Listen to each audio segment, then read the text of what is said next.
If you're just joining us, we learned a few hours ago the details of the services for fallen Cleveland Police Officer Jamieson Ritter. Cleveland Police tell us a memorial service will happen Monday morning at 10 at the Cathedral of St. John the Evangelist on the Superior Avenue in downtown Cleveland. Officer Ritter's funeral services will take place in New York at a later date. And Leon-Bibb has covered news in Northeast Ohio for 5 decades. Tonight, the message he shares on this most recent tragedy is one of collective outrage. The death of Officer Ritter isn't just a Cleveland problem. Neither was the death of Officer Jacob Durbin just 8 weeks prior, a Euclid problem. The scourge of gun violence is a weight we all bear. It has happened again. The gut-wrenching news of another police officer fatally gunned down. Northeast Ohio hears the cries of mourners as the community once again wrings its hands over murder of another police officer. This time it is a Cleveland police officer killed in the line of duty, shot during the early hours of Independence Day, July 4th, a time when the community prepares for evening and the anticipated and celebrated staccato sounds of fireworks. Only on the morning of this July 4th came the grim and ghastly sound of gunfire.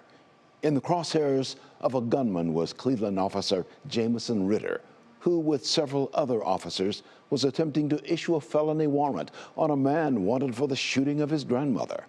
Police say it was that man who fired and hit Officer Jamieson Ritter, who later died of the wounds.